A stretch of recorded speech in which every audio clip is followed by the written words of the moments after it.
말씀합시다.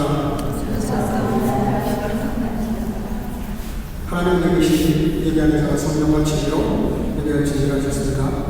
이제 여러분 모두를 성부와 성자와 성령의 이름으로 진심으로 예배 드립니다.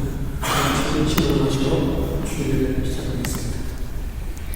전능하사 천지를 만드신 하나님 아버지를 내가 믿사오며 그 외아들 주 예수 그리스도를 믿사오니 이는 성령으로 함께 하사 동력으로 마음을 예정하시고 헌되어 빌라도에게 고난을 받으사 십자가에 못 박혀 죽으시고 장사한 이사안에 죽는 가운데서 다시 살아나시고 하늘에서 전능하신 하나님 은혜를 계시다가 저로서 사자와 생자를 심판하러 오시리라. 성령을 믿사오며 거룩한 공로와 성도가 서로 통하는 것과 죄를 사하여 주시는 것과 몸이 다시 사는 것과 영원히 사는 것을 믿사오나이다. 아멘. 자리 앉으시고 찬송과 부신 찬양을 드리겠습니다.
시간에 김영신 집사님 우리를 대신해서 기도하시겠습니다. 다 같이 기도하겠습니다.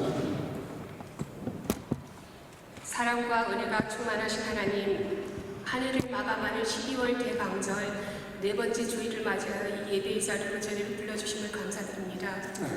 올 한 해 베풀어주신 크고 작은 은혜들을 기억하게 하시고 이렇게 평화로운 가운데 주님께 예배드릴 수 있는 것이 절대 당연한 것이 아님을 알기에 더욱 소중하고 주님께 감사하며 예배드리는 시간이 되게 하여 주옵소서.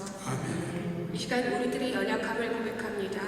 주님의 가르침대로 살지 못하고 성령을 근심시키게 한 모든 허물과 죄를 용서해 주시기를 기도합니다. 주님과 우리 사이를 가로막는 크고 작은 모든 죄악들을 성령님의 도우심으로 깨달아 알게 하시고 십자가 앞에 내려놓게 하시며 주님의 긍휼하심을 바라보게 하옵소서.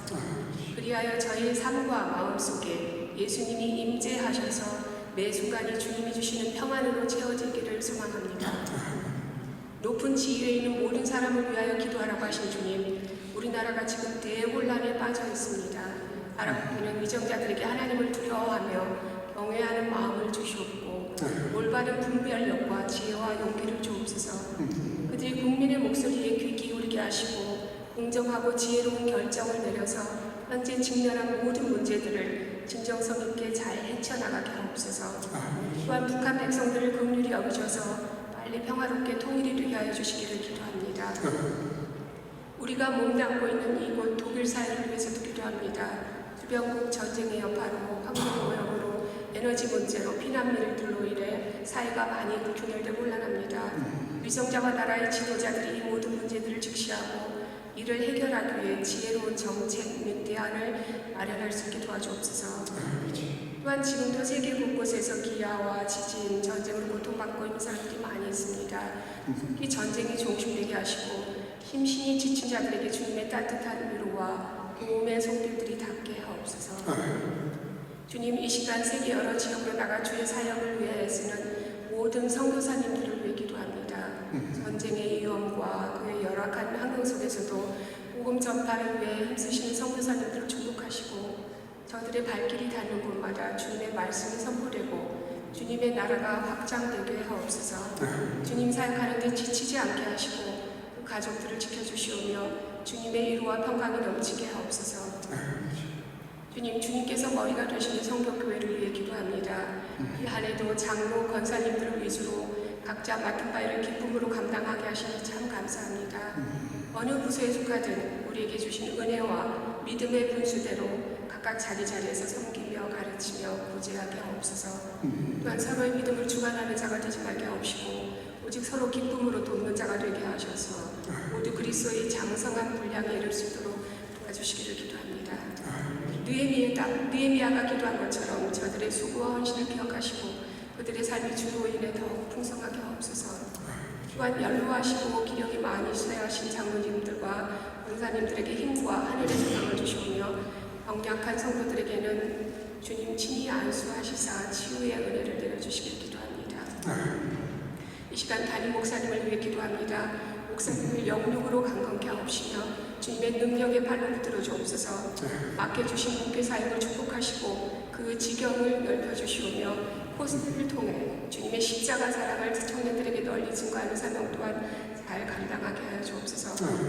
특별히 내년 2월 25일부터 28일까지 제40회 코스트 수양회가 개최됩니다. 대표 되시는 담임 목사님을 비롯하여 수고하는 모든 스태프들에게 지혜를 더해주시고 저희 성도님들이 기도와 헌금으로 적극 후원함으로써 다음 세대가 세워지고 젊은 청년들이 주님께 많이 돌아오는 놀라운 일이 일어나게 하옵소서. 이제 주의 말씀을 선포하실 때 성령으로 충만하게 하시며 엘리사에게 허락하신 갑절의 영감을 부어주옵소서. 말씀을 듣는 저의 마음을 비워주시고 귀와 마음을 열어주시사 하나님의 세미한 음성을 듣고 깨닫는 예배가 되게 하옵소서. 매번 감사함으로 찬양을 드리는 성가대의 찬양을 기뻐 받아주시옵고 주일 학교와 청소년부가 말씀으로 잘 양육되어지게 하시고 모든 부서들이 말씀 안에서 성장하게 하옵소서. 또한 봉사부와 영상팀 그리고 모든 부서의 귀한 섬김을 받아주시옵고 온 성도들의 삶에도 늘 감사와 찬양이 넘치길 기도합니다. 평생 동안 메시아 되시는 예수 그리스도를 소망하며 기다려서 결국 아기 예수를 품에 안을 수 있었던 시므온처럼 저희도 다시 오실 예수님을 소망하며 기다리는 대강절이 되기를 기도합니다. 오늘 이 예배가 주님께 신령과 진정으로 드려지는 참 예배가 되기를 기원하오며 이 모든 말씀을 우리 주 예수 그리스도 이름으로 기도합니다. 아멘.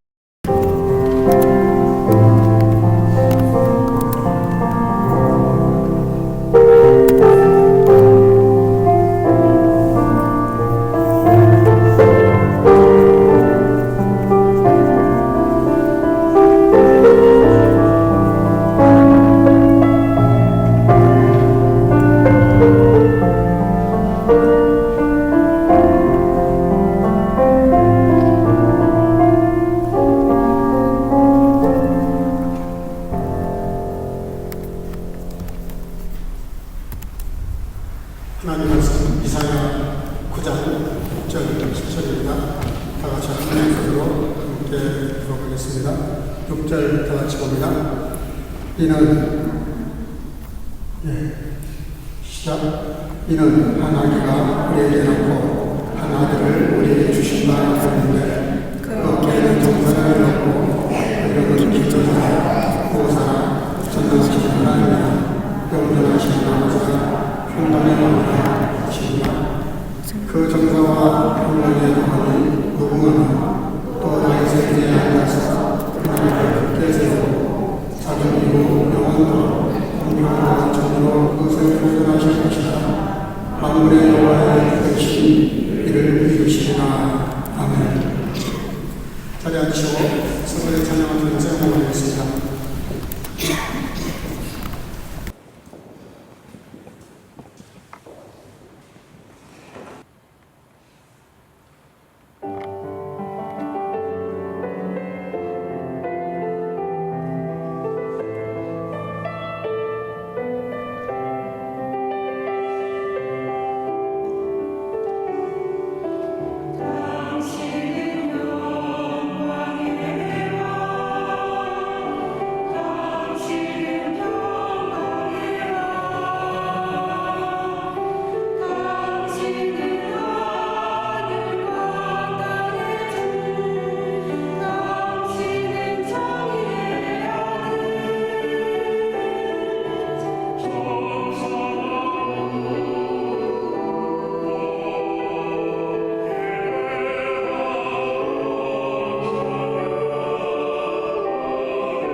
여러분이 아들에게 주어졌는데 10월 달에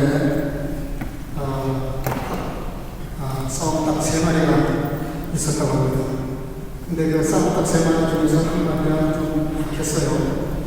그래서 2마리가 굉장히 아주 사랑하는 그런 싸움닭이었는데 그 싸움닭 2마리가 희망이가 없는 싸움닭이면서도 희망이가 없는 그 닭을 쫓아내려고 사람들이 부른답니다. 그러니까 뭐 물전 없이 쫓겨나서 이제 센 싸움닭 2마리가 남았는데 이 싸움닭 2마리가 한 마리를 쫓아내고 평화롭게 지내다가 얼마 있지 않아서 거룩더미를 놓고 싸움을 벌였습니다. 서로 찾을 것이라고 저희가 주장했다. 그래서 뭐 비틀게 싸웠어요. 그래서 결국은 한마디가 죽었습니다. 그러니까 이제 최종 승자 이렇게 너무 기분이 좋아가지고 지붕에 올라가서 내가 나옵니다. 이 걸음들은 다 내 거다. 그리고 표제를 부르면서 노래를 부르는 순간 어디서 날라왔는지 독수리가 그들을 낚아채가지고 날아가 버렸다고 합니다.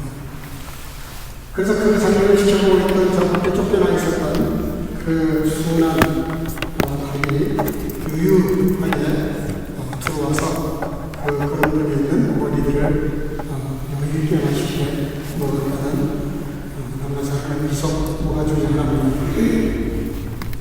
무슨 얘기 하려고 하냐면 이 짧은 이야기 속에 세상반사가 그렇게 녹록치 않은가요? 말로는 센 사람이 이길 것 같아요. 그리고 약한 사람은 늘 질 것 같아요. 근데 세상은 그렇지 않습니다. 아무 힘이 없는 것 같고 전혀 무슨 기력을 부릴 수 없는 그런 존재라고 늘 지는 것도 아니고 또 그냥 세다고 해서 늘 싸움하다 이기는 모든 것 위에 달려있는 것이죠. 모든 게 하나님께 달려있습니다. 절대자에게 달려있다. 그거를 두고 사는 게 정확한 여러분이죠. 그리고 우리가 늘 겸손해야 돼요. 좀 뭐 힘이 있다고, 뭐 가진 게 좀 있다고, 뭐 능사가 좀 있다고, 뭔가가 있다고 거드럽히다가 비참한 꼴 나갈 수 있고요. 아무것도 없다고 피곤할 필요가 없어요. 그냥 성실하게 하루하루 믿음으로 잘 사람되어 신앙으로 잘 살아가면 하나님께서 그런 자들을 들여서 사용하시죠. 그래서 하나님의 나라는 세상의 평가와 전혀 다르습니다. 어떤 회사에 연말 송년회가 있었다고 합니다. 거기서 그 국장이 다 모아놓고 이렇게 한마디 하는데 거기 김 과장이라고 해서 김 과장에게 한마디 했답니다. 김 과장, 자네한테 두 가지 소식이 있는데 하나는 아주 나쁜 소식이고 하나는 좀 좋은 소식인데 뭘 먼저 듣겠나? 그런데 나쁜 소식도 달라고 했어요. 그래? 자네 올해 12월 31일부터 그만 나오시오. 그러고요. 깜짝 놀랐습니다. 무슨 밑도 끝도 없이 오랜만으로 저희가 해보다만 그런 느낌을 받으니까 깜짝 놀라가지고 이게 무슨 얘기냐고 충격을 받았어요. 많은 사람들도 많이 공부해 있습니다. 근데 좋은 소식이라는 게 뭡니까? 하고 물었더니 새 자네가 부장으로 출근하시죠. 그러더라고요. 얼마나 간단히 녹았다가 다시 기분이 좋았어요. 과장, 올해말까지 과장이고 내년부터는 부장이다. 이 말을 참 재미있게, 재치있게 국장이라고 그렇게 말했던 것 같습니다. 무슨 얘기 하려고 하냐면 우리가 예기치 못한 일들을 언제든지 만날 수 있고요. 또 우리가 예상하지 못한 일들이 많이 세상에 있어서 특별히 지금 우리나라가 정말 갑자기 이렇게 또 그 탄핵 정국이 되어서 혼란 가운데 지금 빠져 있는데 이게 또 어떻게 될지 모르죠. 하나님이 어떻게 역사할지 모르겠는데 하나님의 가장 선하신 방법으로 해결하시려고 믿고 하나님의 간섭해달라고 우리가 기도하는데 오늘 보는 말씀 가운데 보면 비슷한 먼저의 말씀이 나오고 있습니다. 한 아기 탄생에 대한 얘기예요. 한 아기가 우리에게서 낳고 우리에게 주어진 것 같아요. 근데 이 한 아기가 태어난다고 6절에 말씀하시면서 그 앞에 접속사가 이해에서 그 이해라는 말이 참 중요합니다. 그 앞에 1절에서 5절까지 내용을 건너받는 것이죠.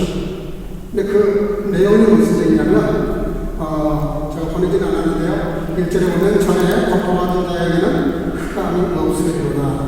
옛적에는 여호와께서 스불른 땅과 납달의 땅으로 멸실을 강타하셨더니 후에는 해변길과 요단저편 이방의 갈릴리를 영화롭게 하셨느니라.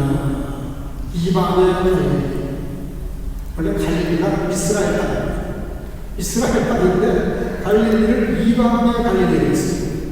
이게 무슨 얘기냐면 갈릴리가 이스라엘에 속한 땅임에도 불구하고 이방 땅처럼 천대받고 멸시받고 무시당하고 아주 아예 그냥 사람 취급을 못 받던 그런 지역이 됐다 그런 얘기입니다. 근데 그렇게 된 그 역사적인 그 이유가 있습니다. 열왕기상 9장 11절인데요. 한번 같이 읽어볼까요? 큰 소리로 읽어보겠습니다. 시작. 갈릴리 땅에 성승식을 히람에게 주었으니 이는 그와 히람이 솔로몬에게 온갖 사람으로 백향과 장난과 금을 제공하였습니다. 이게 무슨 얘기냐면요. 솔로몬 왕이 자기 그 성과 성전을 짓죠. 7년 만에 성전을 짓습니다. 근데 성전에는 향이 아름다운 백향목이 많이 필요했어요. 근데 이 백향목이 두로에 나는 나무였습니다. 그래서 그 두로 쪽에 요청을 해요. 글자를. 백향목이나 소나무나 금 이런 것들을 좀 공급해라. 그래서 이 두로와 히람이라는 사람이 열심히 공부를 했어요. 그게 고마워서 그 대가로 갈릴리 쪽에 있는 여러 고을 20개를 선물로 줘버립니다. 이게 이제 문제가 되는 겁니다. 두로는 이방 나라였어요. 이방 나라 두로에게 이 갈릴리 지역에 20개 고을을 줘버리니까 이 고을이 그때부터 완전히 이스라엘 땅이 아닌데 이방 나라 땅에 존재가 된 거죠. 그러니까 두로의 땅이 되버립니다. 그런데 다시 또 이게 역사가 바뀌어서 그 땅이 이스라엘에 분리가 되게 되지만 어쨌든 그때 그러는 가운데 이 땅이 완전히 이방 취급을 받게 되고 그래서 갈릴리 지역은 이방인이다 이렇게 말할 정도로 그렇게 천대받던 곳입니다. 사마리아도 마찬가지입니다. 그래서 이 이방 땅, 이 땅에 대해서 지금 본문의 그 앞부분에 보면 뭐라고 하냐면 정말 치욕적인 그런 지방이 되어버렸다는 거예요. 근데 그런 치욕적인 적이 됐는데 2절에 보니까 2절 사전을 읽어볼까요? 2절 사전 다같이 시작. 흑암의 하나님 백성이 큰 수로 사방의 그들의 땅에 거하는 자들의 빛이 비치도다. 4절 이는 그들의 무겁게 된 머리와 그 어깨의 채찍과 그 악기자의 어깨를 꺾으시되 미디안의 나라같이 그랬습니다. 놀라운 것을 나옵니다. 그렇게 천대받고 무시당하고 이스라엘 땅인데도 이방 땅 취급받던 이 땅이 갑자기 반전이 일어납니다. 흑암의 하나님 완전히 어두운 그런 나라가 되어버렸는데 그런 고을이 됐는데 큰 빛이 비쳤다는 거예요. 그리고 사망의 그늘을 진 땅에 거하던 자에게 빛이 비쳤다. 쉽게 말하면 반전이 일어납니다. 그리고 4절에는 뭐라고 말하냐면 무겁게 맨 머리요 그 어깨에 채찍 그 악제자의 발등 이걸 꺾어버리시고 마치 미디안의 날처럼 미디안의 날이 뭔지 아시죠? 여러분들 미디안 18만이 처음 왔을 때 누가 전쟁이 나가죠? 기도원이 나갑니다.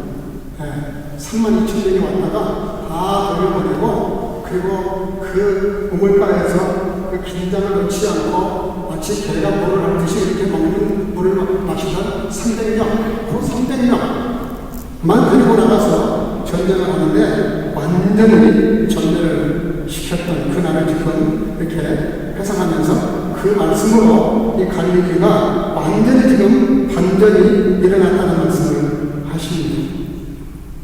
그 말도 안 되는 전쟁의 세기, 미디안 18만과 그 기드온 300명 어떻게 그 전쟁이 되겠어요?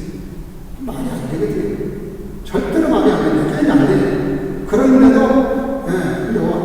기드온을 위하여 여호와를 위하여 외치면서 항아리 속에 횃불을 들고 나갔다가 항아리를 깨고 횃불을 이렇게 비췄더니 생각해봐요. 300명이면 18만을 300명이 포기한다는 건 말이 안 돼, 전술적으로.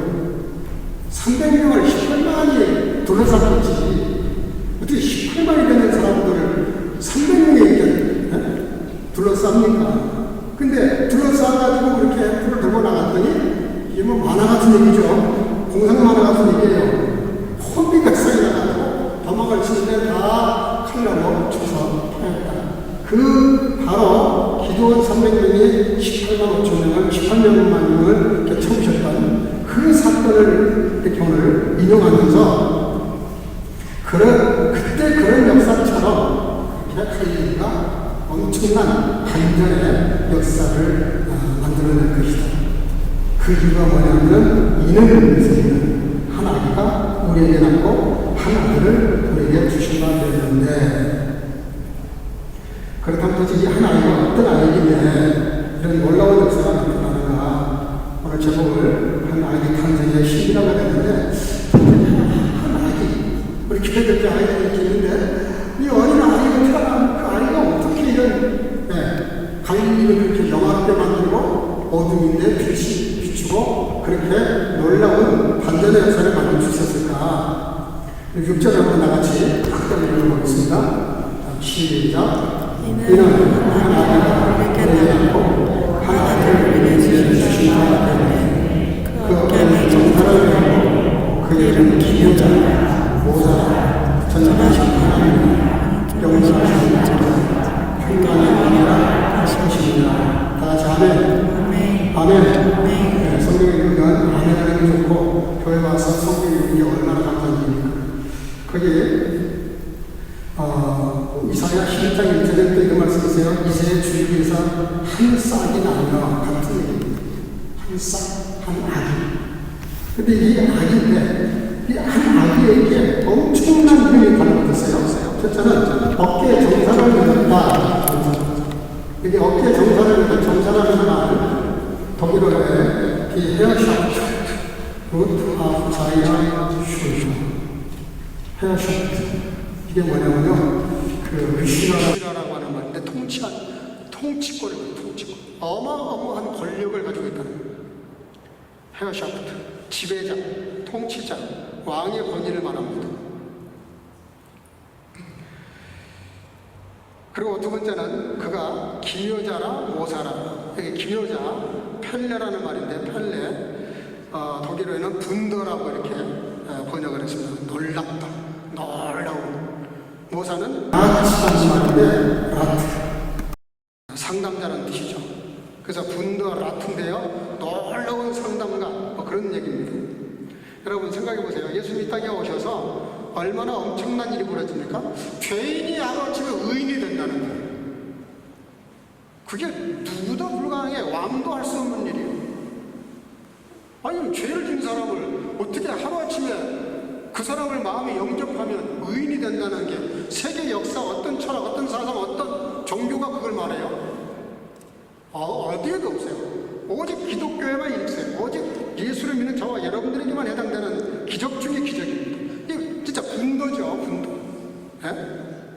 생각해봐요. 우리가 세상에 속한 자들인데 갑자기 하나님 나라 속한 백성으로 바뀌어요. 구원받았죠? 하나님 자녀가 됐죠? 그의 백성이 됐죠? 성령님을 보내셔서 우리를 인도하시고 보호하시고 역사하시죠. 여러분, 이 아기 예수가 이 일을 위해서 오신 분이기 때문에 분더 라트라는 거예요.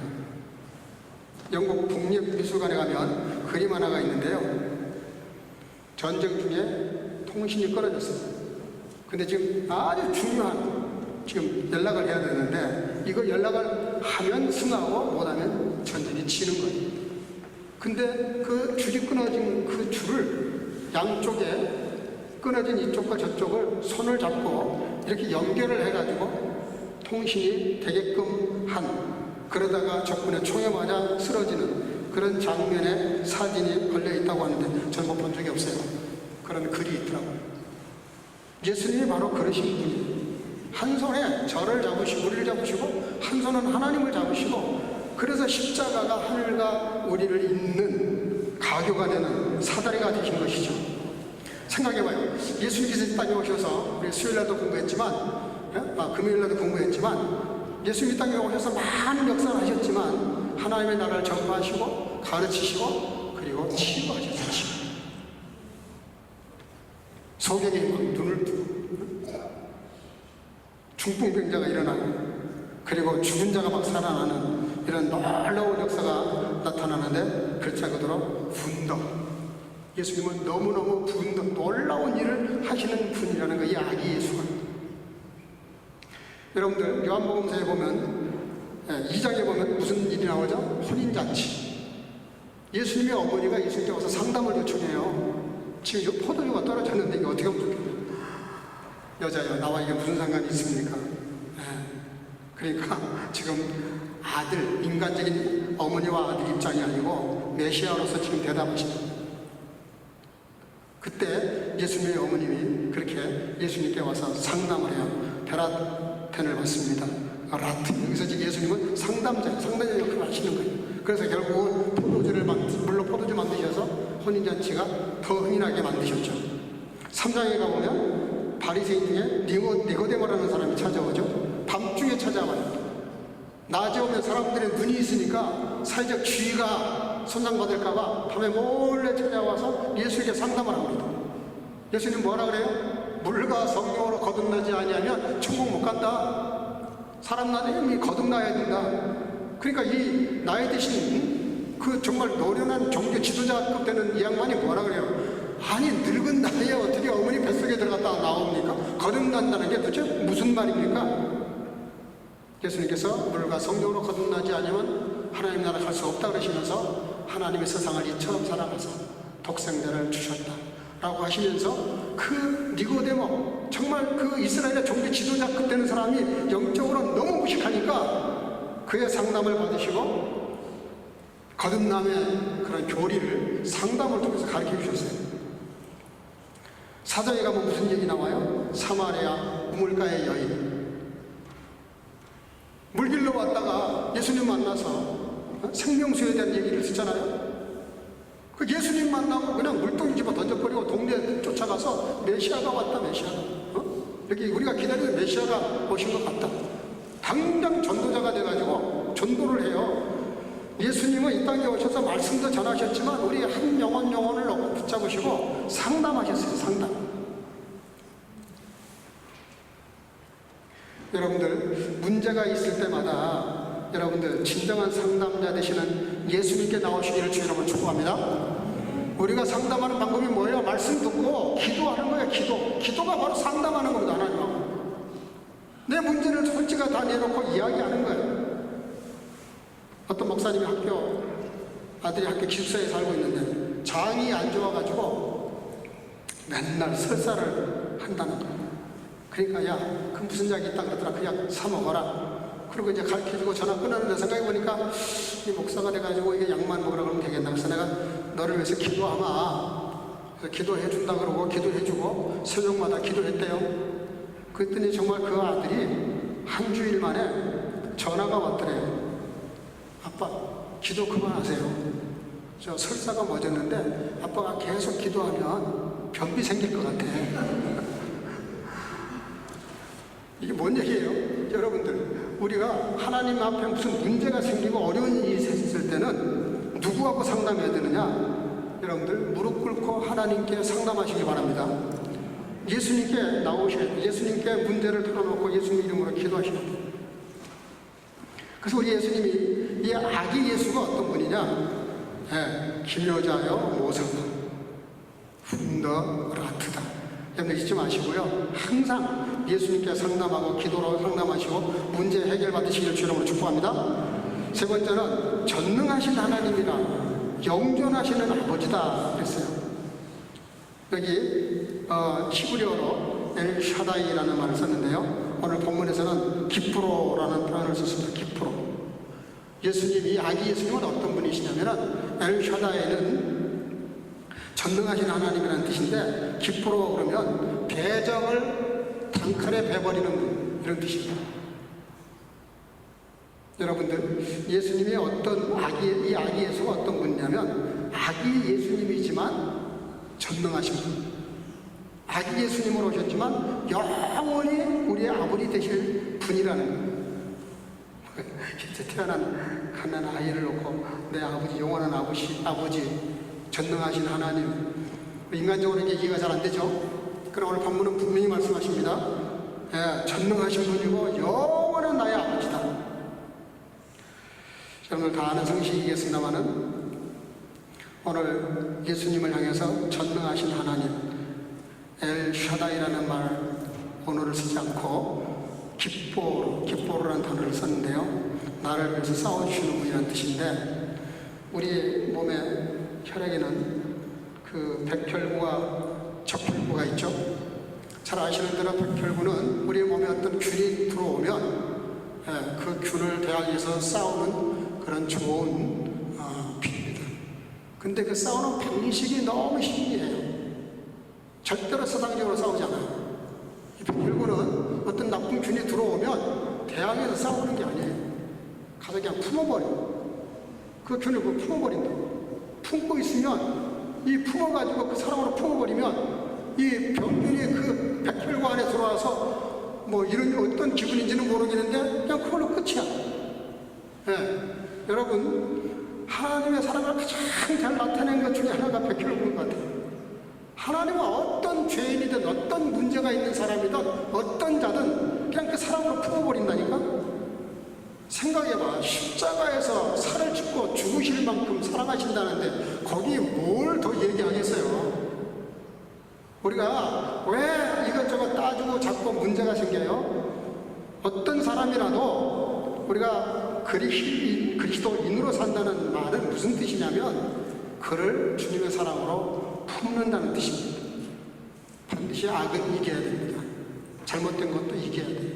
이기는 방식이 문제예요. 백혈구처럼 사랑으로 그냥 감싸버리는 거예요. 그 안에서 녹아버리는 거예요. 뭐 대항해서 싸울 필요가 없어요. 그냥 품어버리면 돼요. 뭐 적혈구는 또 무슨 역할을 해요? 우리 몸에 절대적으로 필요한 게 뭐예요? 산소잖아요. 산소가 모자라는 곳에 찾아갑니다. 찾아가서 그 모자라는 그곳에 가서 자기 몸을 완전히 녹여 산소화 해가지고 산소가 필요한 그 몸에 나흘 동안 돌아다니면서 산소 공급을 계속하는 게 적혈구예요. 무슨 얘기입니까? 조용히, 말없이 조용히 희생하고 헌신하고 섬기고 편하지 않고 그렇게 섬기는 걸 말해요. 예수님의 사랑이 바로 그렇다는 거예요. 예수님의 사랑. 예수님이 왜 분노 알아두고 왜 그분이 나의 영원한 아버지고 전능자시냐? 내가 감당할 수 없는 문제가 터지면 그 예수님께서 나 대신 싸워주셔서 싸우는데 어떻게 싸워요? 예수님이 칼 들고 나가 싸우는 게 아니에요. 세게 말발을 센 사람한테는 막 말로 이게 아니에요. 그냥 조용히 침묵하시고 채찍 맞으시고 침뱉음 당하시고 욕먹고 별 소리를 다 들어가면서 그냥 십자가에 가서 말없이 죽으셨어요. 그 앞에 무슨 말 할 말이 있어요? 우리가 뭐 이러니 저러니 따지지만 그 앞에 뭘 따질 게 있어요? 그러니까 신앙생활하면서 아직도 내가 옳다라고 주장하는 것은 저도 많이 회개가 되는데 아직도 예수 그리스도의 사랑을 우리가 잘 모르는 것이죠. 여러분들, 사랑이라는 것은 주는 것도 중요하지만 받는 것도 더 중요합니다. 예수님의 사랑을 내가 받아들일 만한 마음이 있어야 돼요. 좀 마음이 여유가 있는 사람은 누가 나에게 뭐 친절을 베풀면 그냥 감사합니다 하고 받아요. 너 나를 거지로 하냐? 벌써 마음이 꼬인 거예요. 꼬여 있어요. 누군가가 나에게 친절을 베풀면 아멘, 할렐루야, 감사합니다. 그냥 받고 또 내가 그 사람에게 갚든지 다른 사람에게 베풀면 되는 거예요. 어쨌든 백혈구와 적혈구처럼 우리 예수님의 사랑은 그 싸워서 단칼에 베지만 그게 세상식이 아니라 그리스도의 사랑으로를 품으신다니까. 품어서 모든 문제를 해결하시는 분이에요. 그리고 네 번째는 따라합시다. 평강의 왕. 평강의 왕. 이 한 아이의 심리가 뭐냐면요, 이 어린 한 아이가 우리에게 났는데 이분이 평강의 왕이라는 거예요. 7절 우리 한번 읽어볼까요? 큰 소리로 다 같이 시작. 그 정사와 평강이 더한 무궁하며 또 다윗의 왕자와 그의 나라의 군림을 그 나라를 굳게 세우고 지금 이후로 영원히 정의와 공의로 그것을 보존하실 것이라. 만군의 여호와의 열심히 이를 이루시기를 바랍니다. 아멘. 여기 평강의 왕 샬롬 사르라고 하는데요, 평강으로 통치하시는 분 그런 뜻입니다. 앞에 제가 백혈구 적혈구 비유해가면서 예수님의 사랑이 어떤 사랑인지에 대해서 말씀을 드렸는데, 이 평강의 왕, 이분은 평강으로 우리를 다스리고 통치하신다는 거예요. 여러분들, 우리가 예수님을 믿고 난 다음에 평화의 사람이 안 되면 내가 거듭난 사람인지 조금 따져봐야 돼. 정말 내가 거듭난 사람이잖아요. 정말 내가 예수 그리스도를 내 마음에 영접했잖아요. 그리고 십자가의 그 놀라운 사랑과 그 고통과 그분의 말할 수 없는 그런 큰 사랑을 내가 좀 깨달음이 있다 그러면 그 한결같이 나타나는 현상이 있습니다. 그게 뭐냐면 마음에 평강이 이루어져요. 평강. 모든 걸 그 주님께 맡겨버리기 때문에 힘들고 어려운 문제가 생겨도 그것 때문에 우리가 허우적거리지 아니하고 마음의 평강을 이룰 수 있죠. 남태평양 이리안자야 샤이 부족이라는 부족이 있는데, 이 부족에는 평화의 아이라는 그런 전설적인 얘기가 전해 내려오고 있다고 합니다. 이 사유이 부족은요, 전쟁을 대단히 좋아하는 그런 좀 담독한 부족이었다 그래요. 근데 이 부족들이 다른 부족과 전쟁을 하다가 서로 피해가 막 심해. 그러면 잠깐 휴전한대요. 근데 휴전하고 있으면 또 언제 공격할지는 몰라. 그래서 그 방지책으로 뭐를 했냐면 서로 각각 그 추장의 아이를 교환을 했대요.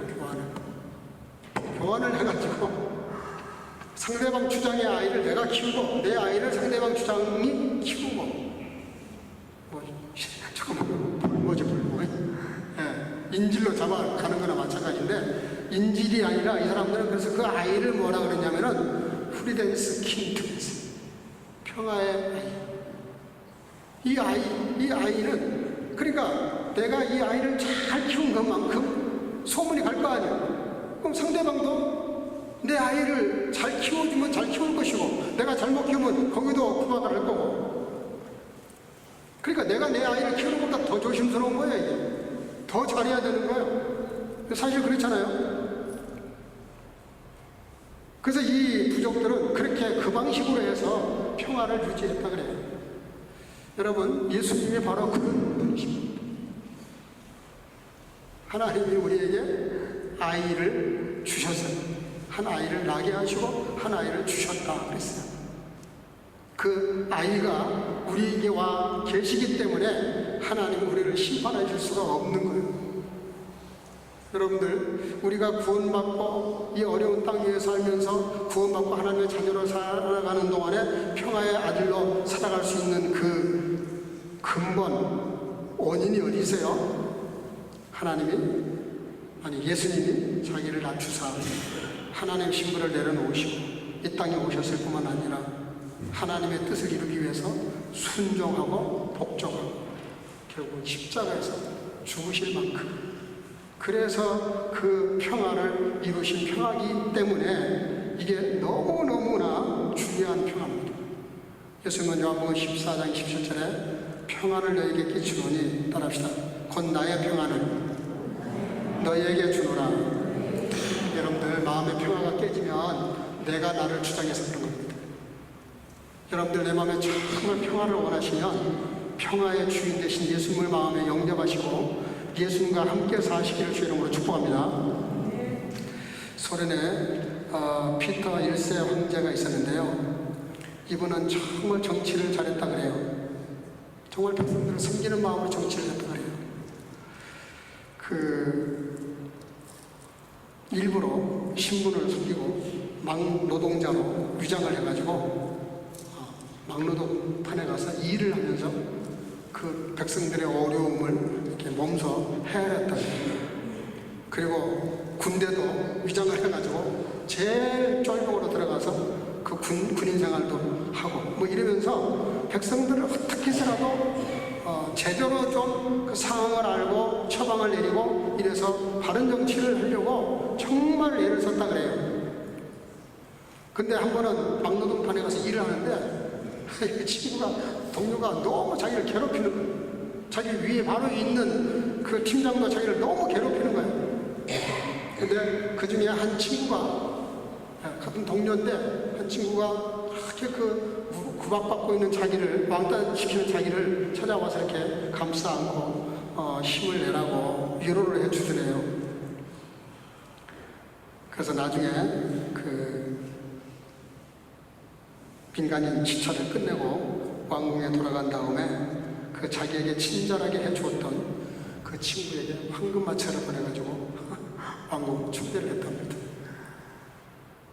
깜짝 놀랐지. 친구가 와서 보니까 임금이랑 왕이랑 자기가 도와줬던 그 막노동꾼 그 친구가 왕의 자리에 앉아있는, 얼마나 놀랐겠어요.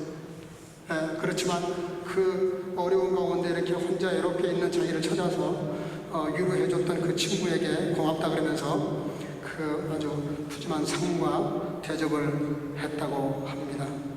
여러분, 한 아기로 이 땅에 오신 예수님이라는 게 중요합니다. 어린 갓난아이가 뭘 알겠어요. 근데요, 마태복음 2장 11절인데 같이 읽어볼까요? 시작. 집에 들어가 아기와 그 모친 마리아와 함께 있는 것을 보고 엎드려 아기께 경배하고 법궤함을 열어 황금과 유황과 올량을 예물로 드리니라. 아멘.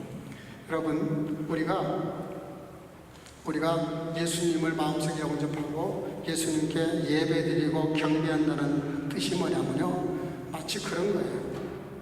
막노동판에 와 있던 그 친구를 도와주어서 나중에 그 분이 임금이었기에 나를 초대해서 이렇게 후하게 대접한 것처럼 우리가 이 땅에 사는 동안에 정말 예수님을 잘 믿고 예수님을 공경하고 존경하고 예배하고 경배하는 삶이 뭐예요? 내 주변에 힘들고 어려운 사람들을 돌아보는 겁니다. 그들을 좀 돌아보고 베풀 줄 알고 나눌 줄 알고 용서할 줄 알고 이렇게 뭔가 포용할 줄 아는,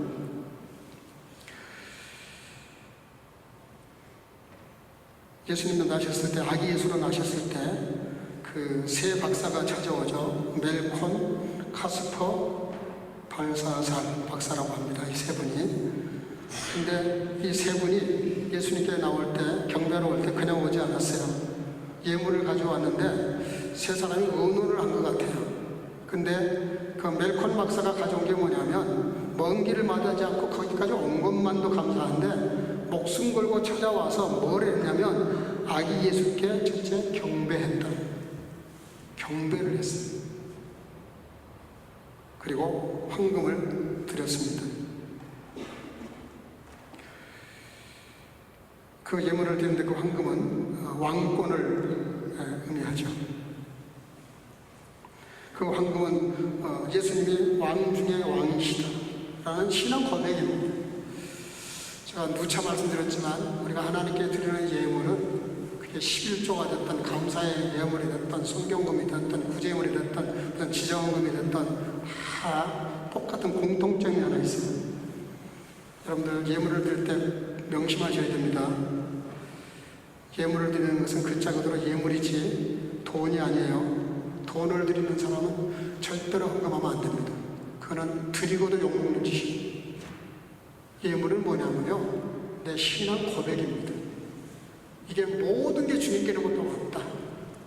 내가 지금 목숨 이렇게 지탱하고 있고 이 땅을 살아가고 있는 모든 것들이 주님께로부터 왔음을 고백하는 것이 11조 정신입니다. 그게 선악과가 똑같은 거예요. 이건 내 거니까 건들지 마. 물질도 열이 안 하면 내 거니까 건들지 마. 안식, 주일도 내 날이니까 건들지 마. 많은 사람들 중에 주의 종은 내가 선택한 자니까 건들지 마라.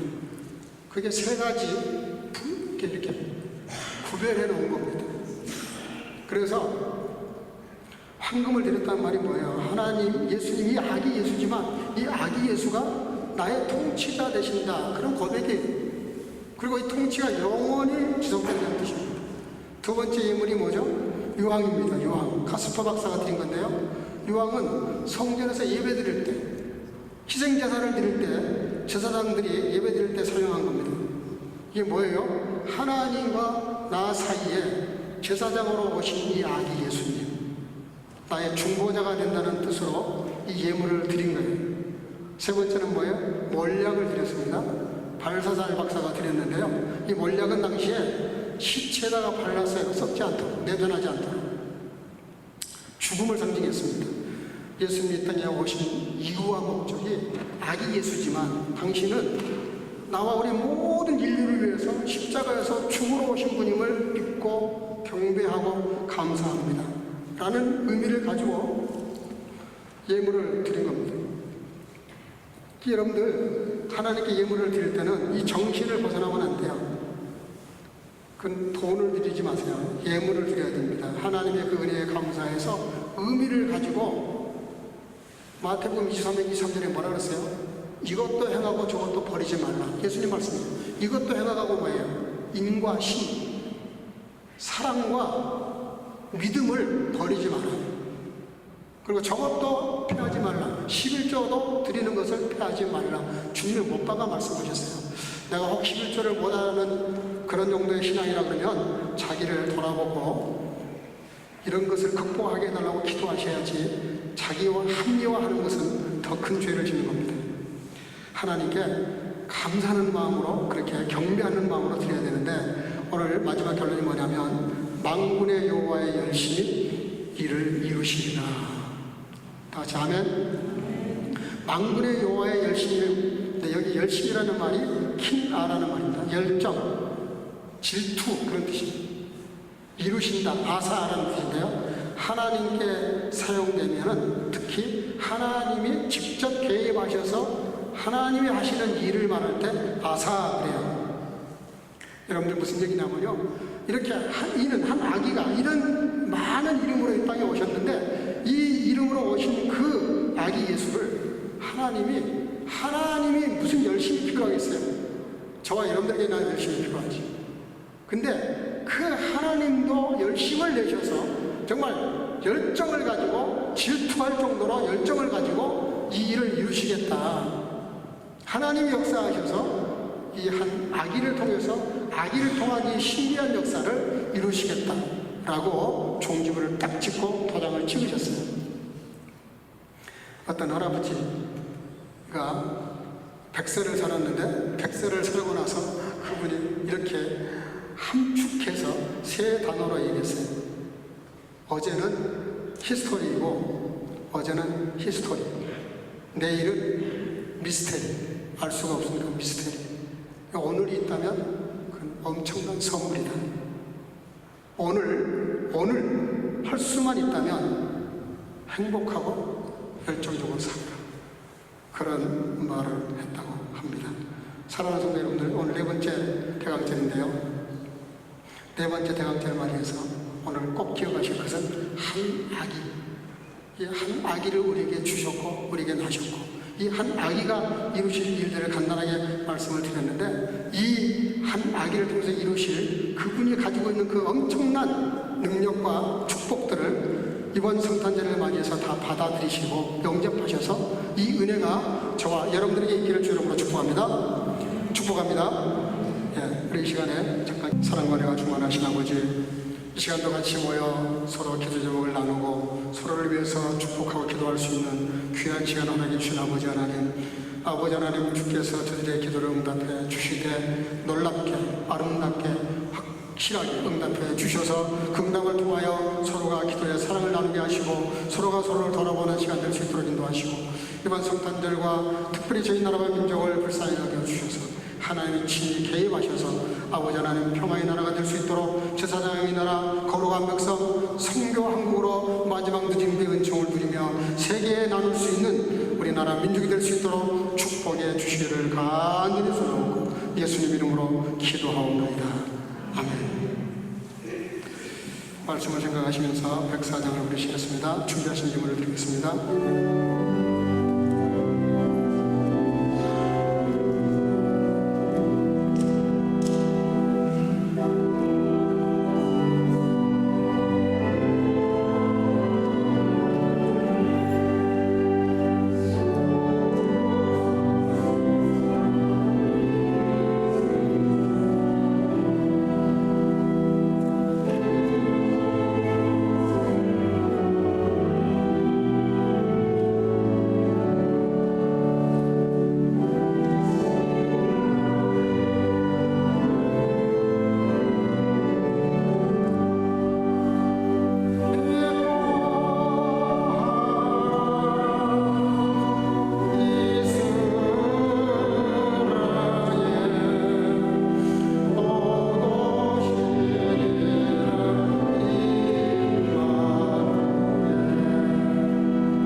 사랑의 아기로 태어나셔서 인간의 몸을 입으시고 인간을 대표해서 십자가에 오르시고 인간의 모든 죄들을 위해서 죽으셔서 우리에게 영생을 허락해 주신 그 아기 예수님을, 그 아기 예수님이 이 땅에 오신 날을 이제 생각하고 기다리면서 네 번째 대감절을 지키며 여러 가지 예물을 드렸습니다.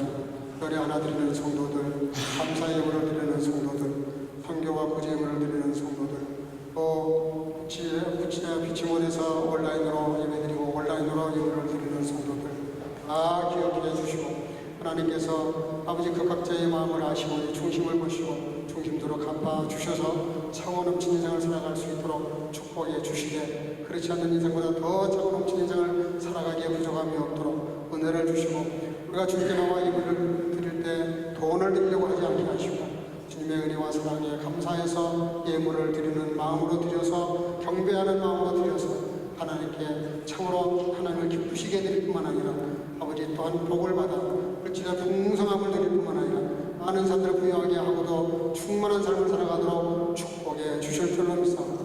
이 예물에 가다는 것보다 놀라운 오병의 역사로 선교의 역사가 나타날 수 있도록 하나님의 나라 복음이 전파될 수 있도록 축복해 주실 줄로 믿사옵니다. 예수님 이름으로 봉헌하고 축복하며 기도하옵나이다. 아멘.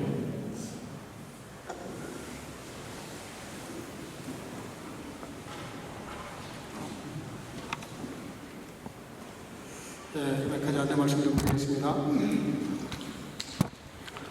이렇게 오늘 많이 나오셨는데 여전히 빠진 분들이 많이 있습니다. 위에서 연락해 주시고 기대해 주시길 바라고, 특별히 요즘 이렇게 감기한 자들이 많은데 조심하시길 바랍니다. 오늘 예배 마치면 교육관, 1회 교육관, 2 교육관 거기에 봉사에서 준비한 단어가 준비되어 있습니다. 함부도 하지 마시고요. 가셔서 교제 나눠주시기를 바랍니다. 성탄절 예배 25일은 오늘처럼 4시에 예배를 드립니다. 성관성은 3시고요. 또 유초등부, 청소년부, 또 성가대 이렇게 축하 찬양과 순서가 있습니다. 위에서 기도해 주시기를 바랍니다. 또 그날은 어린아이들에게 성탄 선물을 제가 직접 각각 아이들 하나씩 불러서 축복하면서 선물을 나눠주도록 그렇게 하겠습니다. 성탄 축하 예배 뒤에 보면 헌금함 속에 성탄 축하 봉투가 있습니다. 봉투를 사용하셔서 오늘 동방의 박사들처럼 마음을 담아서 진정성 있는 그런 축하 예물을 드릴 수 있기를 바랍니다. 가벼운 마음으로 하시면 안 됩니다. 성탄절날 예수님 생일인데 축하하는 마음으로 진심을 담아서 예물을 드리시기를 바랍니다. 그리고 예배를 마치면 또 옆방에서 축하 만찬이 준비되어 있습니다. 지난번처럼 또 이렇게 만찬을 나누도록 그렇게 하겠습니다. 우리가 스스로 조심하고 있는 겁니다. 왜냐하면 독일 교회가 저쪽에 지금 도서실로 쓰고 있고 저쪽 어린이 놀이터가 있는 거기는 또 평소에 다른 곳에 이렇게 빌려주는 곳입니다. 돈을 받고. 그래서 우리가 한국 음식이 좀 이렇게 좀 진한 데가 있잖아요. 그래서 스스로 조심하는 게 좋겠습니다. 지난주 제가 깜빡했는데요. 지금 하이충이 잘 나고 있습니다. 이 등도 그렇고 지금 요 위에 등이 또 켜져야 되는데 저거는 1월 중에 담화를 껴서 켜주기로 했습니다.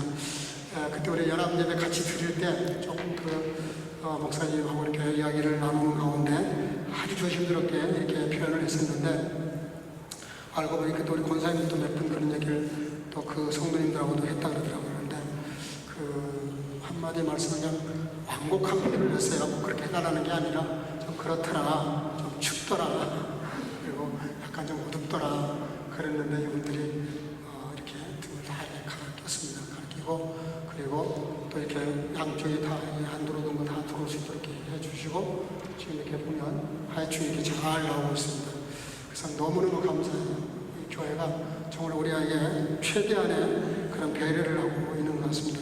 또 여러분들이 기도해 주셔서 담임 목사님이 좀 몸이 이렇게 거의 한 달 이상 아프셨는데 다 나으셔서 지금 출근하고 계십니다. 그분이 너무너무 그날 직접 와서 전합예배를 못 해가지고 너무 마음이 아쉽다고 이렇게 연락이 이렇게 왔습니다. 그래서 다음번 또 1년에 그런 연합 예배가 3번 있습니다. 그래서 연합 예배 때 우리가 같이 연합해서 함께 하나님 나라 사역을 해나갔으면 참 좋겠습니다.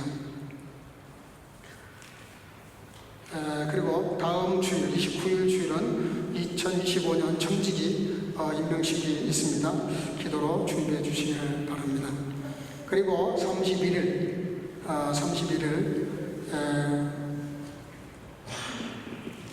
오후 3시부터 예배를 드릴 예정입니다. 그리고 성가 연습은 2시에 시작이 됩니다.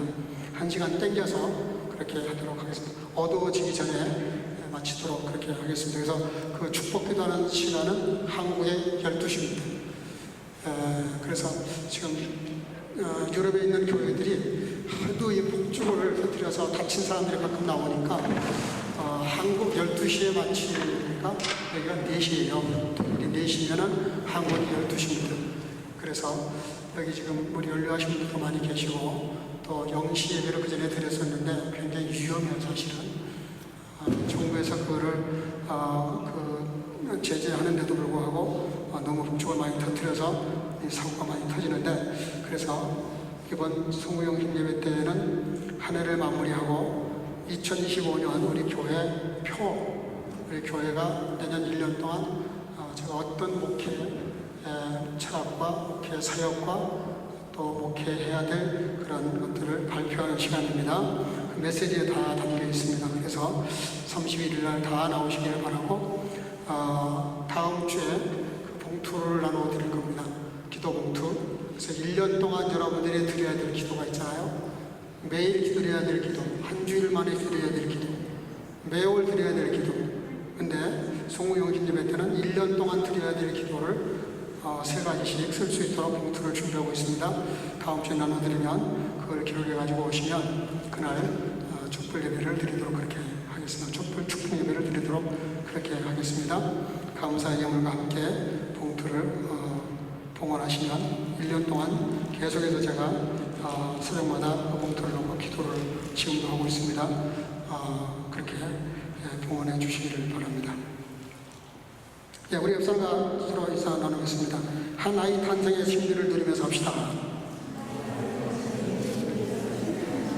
주 이름으로 사랑하고 축복합니다.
unter die Herrschaft auf seiner Schulter, und heißt Wunderrat, Gott hält, ewiger Vater, Friedefürst.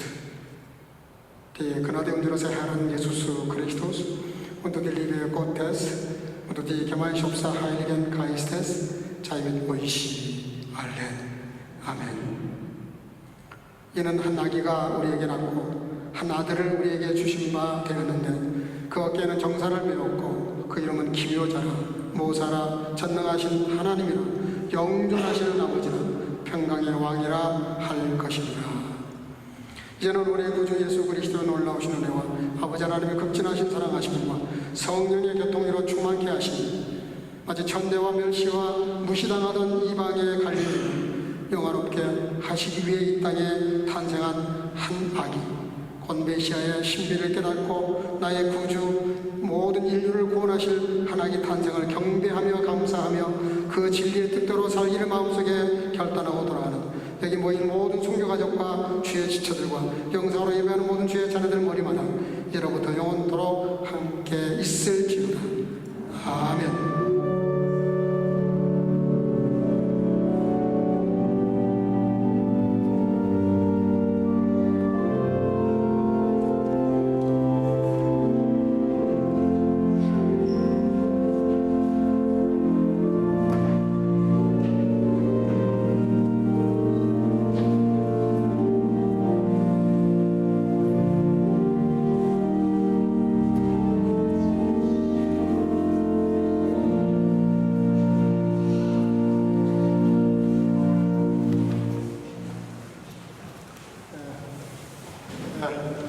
오늘 특별한 방문은 없습니다. 다 한 번 더